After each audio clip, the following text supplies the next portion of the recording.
Ellsworth, Raymond Bumpy Johnson, knew he was dying. He'd known it for 6 months now. Ever since the doctors at Harlem Hospital had told him to slow down, to retire, to enjoy what time he had left, Bumpy had laughed at them. A man like him didn't retire. He died working. And if he was going to die, he was going to die on his feet, not in some hospital bed, wasting away while the world moved on without him. The Manhattan skyline was bleeding orange and pink as the sun crept over the East River on the morning of July 6, 1968. It was early. The city was just beginning to wake up. New York was a pressure cooker waiting to explode. The Vietnam War raged 10,000 miles away, but its ghosts walked the streets of Harlem every single day. Young men were being drafted, families were being shattered, and an entire generation was losing faith in the promises America had made to them. Bumpy lay in bed that morning, in the apartment he shared with his wife Mame, at 132nd Street. The darkness was complete. Their bedroom was quiet, except for Mame's steady breathing beside him. She slept the way she always did, with one hand reaching toward him even in sleep. A gesture of devotion that had sustained him through 40 years of a life that would have destroyed ordinary men. But Bumpy Johnson was not an ordinary man. He'd been awake since 4 a.m. Not from insomnia, though insomnia had been his constant companion for the past 6 months. No, he was awake because his body was failing him, and on some level, he'd made peace with that fact. The chest pains came in waves now, sometimes manageable, sometimes excruciating. He'd learned to time them, to anticipate them the way a sailor learns to read the ocean. His cardiologist at Harlem Hospital had given him 6 months. That was in January. It was now July. The doctor had suggested retirement, suggested rest, suggested that Ellsworth Johnson should spend his final months with his family, traveling perhaps, relaxing, preparing for whatever came after. Bumpy had laughed at him. A man didn't retire from what Bumpy Johnson did. A man didn't step down, hand off his responsibilities, and fade into the background. A man held his position until his last breath, and then he let somebody else take it. That was the code. That was the way things worked in the underworld that had been his kingdom for more than 3 decades. He rose from the bed slowly, careful not to wake Mame. At 62, his body wasn't what it used to be. His movements were more deliberate now, more economical. Every action was calculated. He moved to the window and looked out at Harlem as it was beginning to wake up. The streets below were quiet but stirring. A few early risers were already out. An older woman in a headscarf moving slowly toward the corner store. A couple of young men, probably still high from the night before, slouching toward home. A truck rumbling past, loaded with something. The city was waking up, indifferent to whether Bumpy Johnson lived or died, indifferent to the fact that this particular morning might be his last. He dressed carefully, as he always did. A suit. Not expensive by the standards of the mobsters he dealt with in Little Italy, but well-made, well-fitted, respectable. Respect, he believed, came from how you presented yourself to the world. You had to respect yourself before anyone else would respect you. Mame was awake when he came out of the bathroom. She was sitting up in bed, watching him with those eyes that had seen too much, understood too much. "You're going out," she said. It wasn't a question. "Well's breakfast." "Same as always." Mame pulled the blanket around herself tighter. She was a beautiful woman, even now, even tired, even worried. She'd been beautiful her whole life, and she'd chosen to spend that beauty on a man who lived in constant danger, who might be dead before the day was over, who could never truly promise her anything except honesty about what he was. "Something's wrong," she said. "Nothing's wrong. You're lying to me, and you're not good at it. Not with me." She got out of bed and moved to him, taking his face in her hands. "I can feel it. Something's in the air." Bumpy closed his eyes. He couldn't tell her about the message he'd received the day before. He couldn't tell her that the Genovese family was making a move, that they'd been monitoring his health, waiting for the old king to get weak enough that the succession could be managed. He couldn't tell her that he'd woken up knowing this was probably the day it would all come to a head. "I'll be home by noon," he said, and it was almost true. He didn't know it yet, but he would be home by noon. Not the way he'd planned. He kissed her forehead, straightened his tie, and left the apartment. The morning air of Harlem in the summer of 1968 was heavy with possibility and danger. To understand what was happening that day, you had to understand what Harlem was in 1968. You had to understand what it had been, what it was becoming, and what it meant to lose a man like Bumpy Johnson.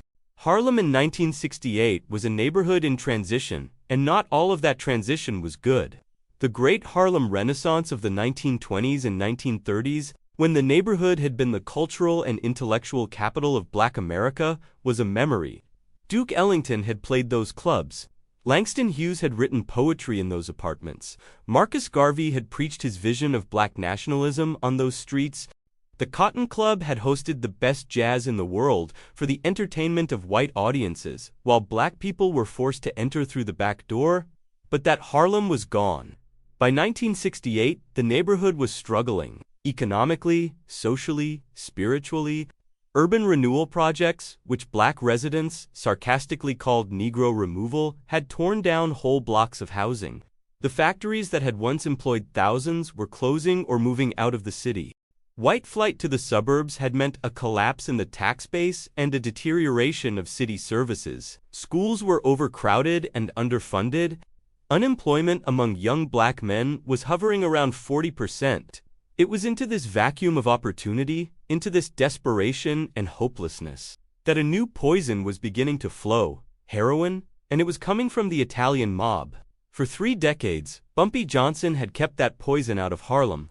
Not out of sentimentality, not out of any high moral principle at least, not entirely. He'd kept it out because he understood something that many other organized crime figures didn't. A neighborhood that's addicted to drugs is a neighborhood that's destroyed.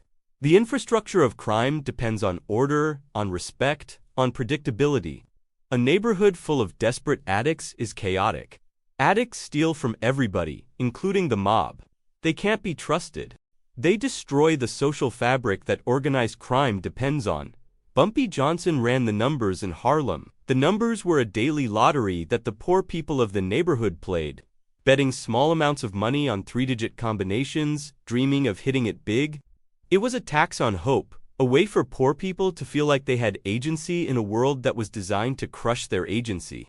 Bumpy took a percentage, the banker took a percentage, and the bettor had a chance, however small, of changing their life. It was illegal, yes, but it was organized, it was stable, and it was part of the fabric of Harlem life. He also controlled gambling operations throughout the neighborhood. Card games, numbers running, policy betting. All of it was illegal, but all of it was organized under his watch. He kept the peace between the Irish mob in Hell's Kitchen and the Italian mob in Little Italy. When conflicts arose, Bumpy mediated. He had the respect of the old-school Sicilian bosses because he'd earned it. Back in 1935, when he was a young man of 29 years old, it was Lucky Luciano who ran the New York underworld back then. Lucky Luciano, the legendary crime boss who'd invented the modern organizational structure of organized crime, who'd unified the Italian families and created a system that made them vastly more powerful than they'd ever been before. Lucky Luciano was the most powerful man in the criminal underworld, and he'd decided to expand his operations into Harlem. The problem was Bumpy Johnson. Bumpy had walked, completely unarmed, into Lucky Luciano's office in Midtown Manhattan. No backup, no weapons, just himself, and an absolute certainty in his own authority and worth. He'd told Lucky that Harlem was his territory, that the Italian mob couldn't operate there without his permission, and that he would not grant permission. Lucky had laughed at him. Lucky had told him he was crazy, that he was a dead man walking, that the Luciano organization would crush him like an insect. But Lucky had also made a calculation. He'd decided that Bumpy Johnson was exactly the kind of man you didn't want to make an enemy of. Not because Bumpy was more powerful, he wasn't, but because Bumpy was the kind of man who would die before surrendering. You could kill him, but you'd pay a price for it. And, in the organized crime business, you calculate every price. Lucky had let Bumpy keep Harlem. That was in 1935. Bumpy had been walking the streets of Harlem with that victory for 33 years. Luciano himself was now dead, exiled to Italy, dying of a heart attack just like the one that was currently squeezing Bumpy's heart. But time was running out. Bumpy could feel it, not just in his chest, though certainly there. In the streets themselves, in the conversations he overheard, in the young hustlers who didn't remember the old days, who didn't understand why Harlem didn't have heroin when every other neighborhood in New York did. The rules were changing. The old code was breaking down, and Bumpy Johnson was dying. Wells' restaurant sat on the corner of 132nd Street and 7th Avenue, and it had been Bumpy's table for 20 years. It wasn't fancy. The red leather booths were worn smooth by decades of use. The black and white checkered floor was cracked in a few places. The coffee was always hot, but it tasted like it had been brewing since dawn, which it had. The walls were covered with photographs, Duke Ellington at the piano, Billie Holiday with her eyes closed, lost in a song, Adam Clayton Powell Jr., the congressman, looking dignified and powerful, and in the corner, a framed photograph of Bumpy Johnson himself, shaking hands with Muhammad Ali, the heavyweight champion of the world. Bumpy's booth was in the back corner, facing the door. It was an old habit, from the days when enemies came through doors, and when they did, you wanted to see them coming. He arrived at Wells at 7 in the morning, as he did every Saturday. Dorothy, the waitress who'd been working there for 20 years, greeted him with a smile that was part affection, part concern. She could see it in his face, the way the pain was sitting just behind his eyes. "The usual?" she asked. "The usual," he confirmed. "Scrambled eggs, crispy bacon, wheat toast, black coffee, simple food." He'd never been one for fancy things. That wasn't his style. He believed in quality, yes, but not in ostentation. Let the young guys show off with their expensive suits and their Cadillacs. Bumpy Johnson had nothing to prove to anybody. He ordered the Amsterdam News, Harlem's black newspaper, and spread it out on the table. He read while he ate, slowly, deliberately, a man with all the time in the world. At least, that's what anyone watching would have thought. In reality, he was listening. To the other customers, to the sounds of the street outside, to the rhythms of Harlem waking up. He was a man who'd survived 30 years in the underworld by being aware of everything around him at all times. There was an article in the paper about the garbage workers' strike. There was coverage of the Vietnam War. The civil rights movement was evolving, changing shape. The assassination of Martin Luther King had happened just a few months ago, in April. The whole country was in turmoil. Young black men were either being drafted or joining the growing Black Power movement. The old ways of peaceful resistance were being challenged by younger, angrier voices. Bumpy understood this. He'd always understood that power was the language the world respected. You could negotiate with power, you could make deals with power, you could respect power, but you couldn't get respect without power. He took his time with breakfast. He was in no hurry. He knew what was coming. The message had been delivered the previous day, through proper channels. The Genovese family, the family that had been run by Vito Genovese, who was now locked up in federal prison in Atlanta, dying of the same heart condition that was killing Bumpy, wanted a meeting. They wanted to discuss the future of Harlem. They wanted to know what would happen when the king died. It was a reasonable question, from their perspective. A man like Bumpy Johnson doesn't have a successor. He's not that kind of leader. His power comes from his personality, his reputation, his iron will. When he dies, that power dies with him. The question is, what happens in the vacuum? And the Genovese family, while Vito was dying in prison, had younger men who were hungry, ambitious, willing to take risks. They'd decided that the time was now, that Bumpy was weak enough that he might listen to reason, that the right offer at the right time might convince him to step aside, to let them operate in Harlem, to share power instead of holding it. Absolutely. They didn't know that Bumpy Johnson couldn't be bought. They were about to learn. The restaurant went quiet at 8:15 a.m. It wasn't a sudden silence, the kind that comes from shock. It was gradual, the way conversation dims when people realize something significant is happening. The kind of silence that comes from recognition and fear.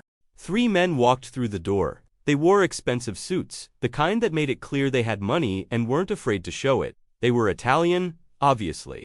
There was a way Italian mobsters carried themselves, a kind of controlled confidence that came from believing the world was organized in a way that benefited them.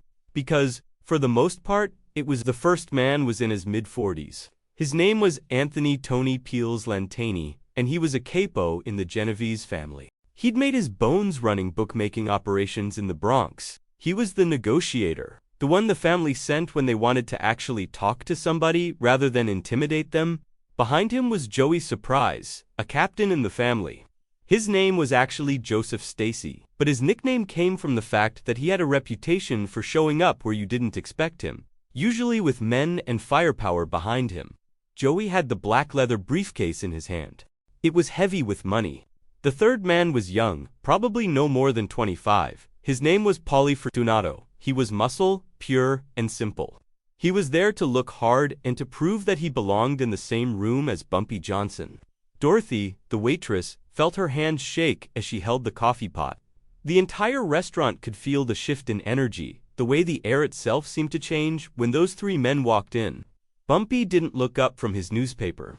He took a slow sip of coffee. He turned the page with deliberate calm. He waited. Tony Peels walked over first, his footsteps measured and confident. He looked down at the old man reading the newspaper, taking in the suit, the posture, the way Bumpy was completely unfazed by their presence.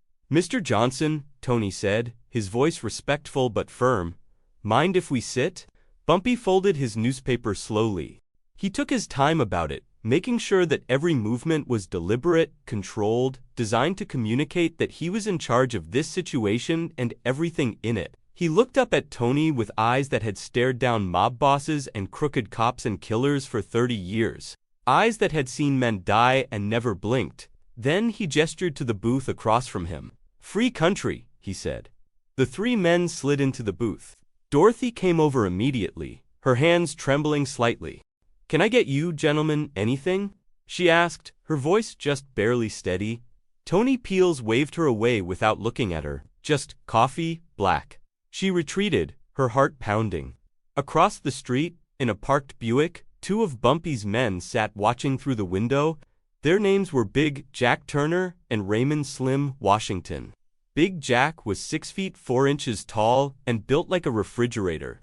Raymond was lean and wiry, the kind of man who moved without seeming to move, who could operate in dangerous situations with a kind of grace and silence that was almost supernatural. They'd been parked there since 6:30 a.m. They knew where Bumpy went on Saturday mornings. They knew what he did, and they knew that if something went wrong, they needed to be ready. Bumpy never went anywhere in 1968 without backup. The streets were getting dangerous. The young punks were getting bold. The old rules were breaking down. A man in his position had to assume that anybody could walk through a door at any time. For a long moment, nobody in that booth spoke. The only sounds in Wells' restaurant were the sizzle of bacon on the griddle, the low hum of whispered conversation from other tables, and the rhythmic ticking of the old Coca-Cola clock on the wall. Everyone in the restaurant was watching, pretending not to watch, understanding that something significant was happening. Tony Peels broke the silence. He nodded to Joey Surprise, who stepped forward from his position by the door. Joey placed the black leather briefcase on the table between Bumpy and Tony, right next to Bumpy's coffee cup. It was the kind of briefcase that bankers carried, the kind that serious money traveled in. The metallic latches clicked open with a sound that seemed too loud in the quiet restaurant. Inside, stacked neatly, bundles secured with bank straps, were $100 bills, row after row of them. 50 bundles, 2,000 bills per bundle, $100,000 in total. To a man in 1968, $100,000 was a fortune. It could buy property, it could provide security for the rest of your life. It could let you walk away from the business you'd been in for 30 years and retire somewhere safe. Bumpy didn't touch the briefcase, didn't even look inside it. His eyes stayed locked on Tony's face. "I'm listening," Bumpy said. Tony leaned forward, his hands folded on the table, away from the open briefcase. His voice dropped to that confidential tone that businessmen use when they're about to propose something they know is wrong but profitable. "We come with respect, Mr. Johnson. With a business proposition that I think you'll find very generous. The world is changing," Tony continued. "You know this better than anyone. The young people, they don't want numbers anymore. They don't want policy slips and betting pools. They want something stronger, something that makes them forget about Vietnam, forget about poverty, forget about the fact that this country doesn't want them. They want heroin." Bumpy's expression didn't change. He took another sip of coffee, his hands steady. "Now, whether you like it or not," Tony went on, "it's coming to Harlem. The demand is there. We've got connections, Marseille, Turkey, Southeast Asia. The supply routes are already established. We've got the product, we've got the distribution network. The only question is who controls it. He gestured to the stacks of bills. This is $100,000, tax-free, untraceable, and it's just the down payment.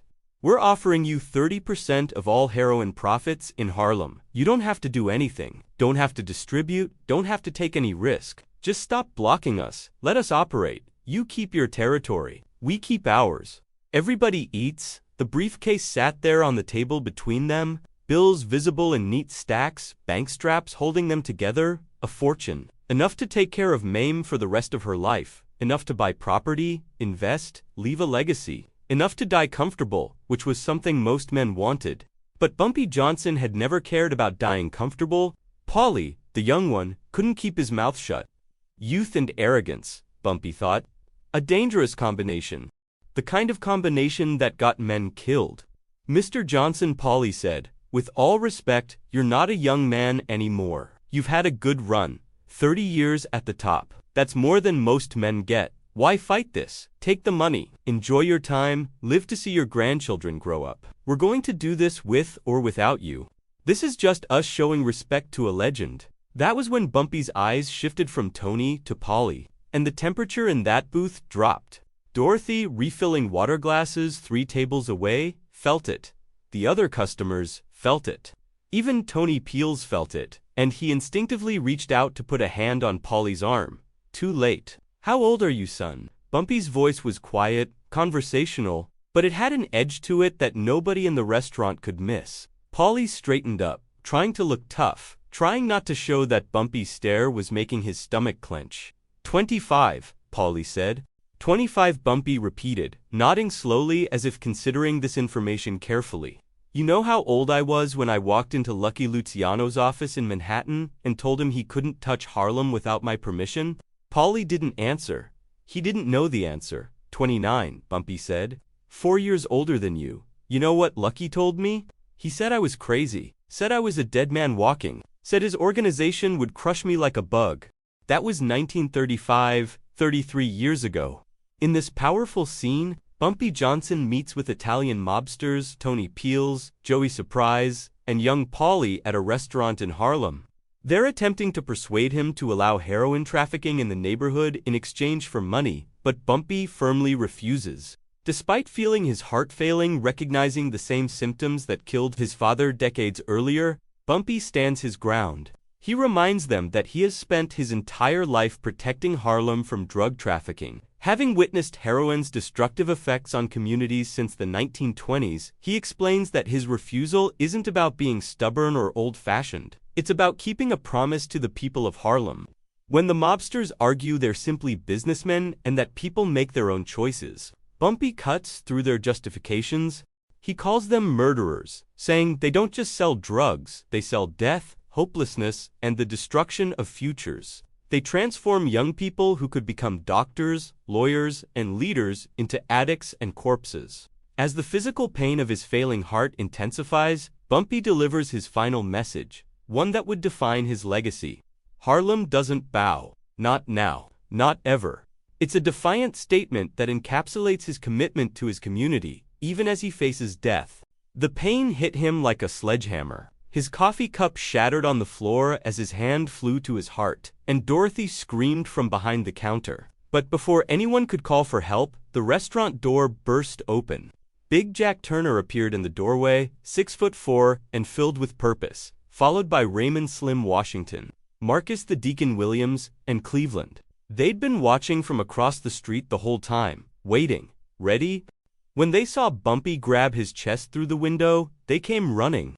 Big Jack's eyes moved from Bumpy, gasping for air, to the 3 Italians to the black briefcase on the table. "What did you do to him?" he demanded, his voice pure murder. Tony Peels went pale, his hands coming up instinctively, showing he was unarmed. But in that moment, it didn't matter what actually happened. What mattered was perception.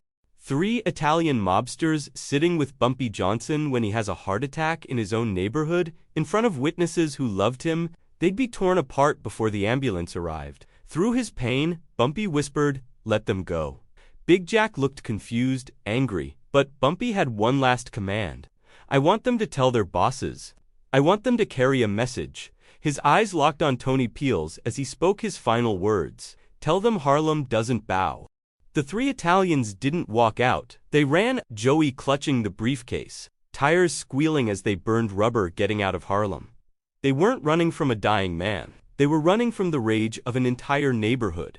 At 8:52 a.m. on July 7, 1968, Bumpy Johnson's heart gave out. 5 minutes after saying no to $100,000, 5 minutes after choosing principle over survival, he died sitting in his booth at Wells Restaurant, the same place he'd eaten breakfast every Saturday morning for 20 years. His last words were for Mame.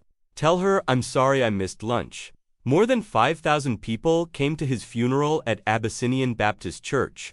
The line stretched for 6 blocks down 7th Avenue. They came to say goodbye to a man who'd kept Harlem safe, who'd remembered what honor meant. The Italian mob tried to move in after Bumpy's death, pushing heroin into Harlem for 6 months, thinking the throne was empty. They were wrong. The old guard, the numbers runners who'd worked with Bumpy since the 1930s, the local operators, the street soldiers who'd learned from watching him navigate between legitimacy and the underworld, they remembered what he stood for. They fought back with rage and honor. For 6 months, the streets became a war zone. But eventually, younger hustlers who'd never known Bumpy's rules began bringing heroin in larger quantities. They told themselves they were different, smarter, able to control it. They were wrong. The heroin epidemic Bumpy died fighting became reality. Through the 1970s and 1980s, Harlem suffered, families destroyed, children going hungry. The nightmare he'd tried to prevent haunted the neighborhood for decades. But here's what history misses. It was harder because of Bumpy. The Italian mob never fully controlled Harlem the way they did Little Italy or the Bronx. The community remembered there was another way. When crack cocaine came in the 1980s, people still invoked his name. Once we had a man who said no, once we had a king who chose principle over profit, there's a story that circulated through Harlem about what happened to that black leather briefcase. Tony Peels kept it for the rest of his life, never opening it again, never spending a single dollar of the $100,000 inside. He kept it in a safe in his basement in Queens. Sometimes, when young mobsters came to him for advice, he'd take it out and show them. This, he'd say, pointing to the neat stacks of bills, is what happens when you disrespect a king. Bumpy Johnson was dying. We offered him a fortune, and he chose to die rather than take it. That's honor. That's principle. That's something we've forgotten how to do. Tony Peels died in 1987 of lung cancer. His son found the briefcase in the basement safe and discovered a handwritten note inside. Give this to the Schomburg Center in Harlem. It belongs to them, not to us. Let them know it's the money Bumpy Johnson refused. The money that proved he couldn't be bought. The briefcase was allegedly donated anonymously to the Schomburg Center for Research in Black Culture in 1988, where it remains in the archives, a memorial to the day a dying man said no. Wells Restaurant closed in 1982 before they tore the building down to make way for a parking garage. Harlem residents commissioned a small brass plaque. They installed it where Bumpy's booth used to be, right before the wrecking crew arrived. It stayed there for exactly 1 day. But someone took a photograph, and that photograph circulated through Harlem. The words on that plaque were repeated, memorized, passed down through generations. Ellsworth, Bumpy Johnson, 1905 to 1968. The man who never bowed. In this place he chose honor over life. Today, if you walk through Harlem, you'll still hear his name. Old-timers sitting on stoops tell stories about Bumpy facing down Lucky Luciano, stopping a riot with a gesture, sitting across from the Italian mob and saying no with his dying breath. The stories aren't always accurate. Details get mixed up, timelines get confused, legends blend with facts. But the essence remains true. Once Harlem had a king who couldn't be bought. Once a man chose his community over his comfort. Once someone showed the world that some things matter more than money, more than power, more than life itself. That's Bumpy Johnson's legacy. Not the gambling, not the violence, not the criminal empire. But the moment when he had to choose between surviving a few more months in comfort or dying on his principles, he chose to die standing up. And in doing so, he showed us all what real strength looks like. Not the strength to hurt people or accumulate wealth.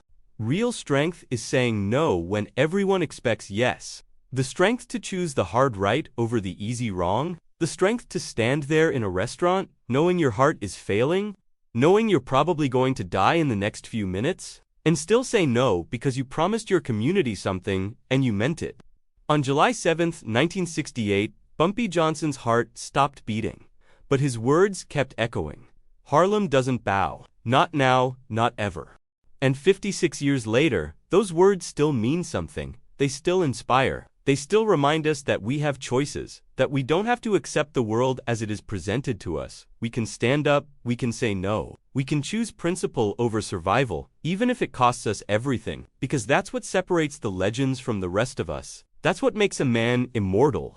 Not how much money he accumulated or how much power he wielded, but the moment when he had to choose, and he chose his soul over his survival. For Bumpy Johnson, the answer was simple. His community, his neighborhood, a promise he'd made decades before to a people who'd been promised so much and received so little. When it came time to choose, he didn't hesitate. He didn't negotiate. He didn't consider taking the money. He said no. And in that word, that single word, he became immortal.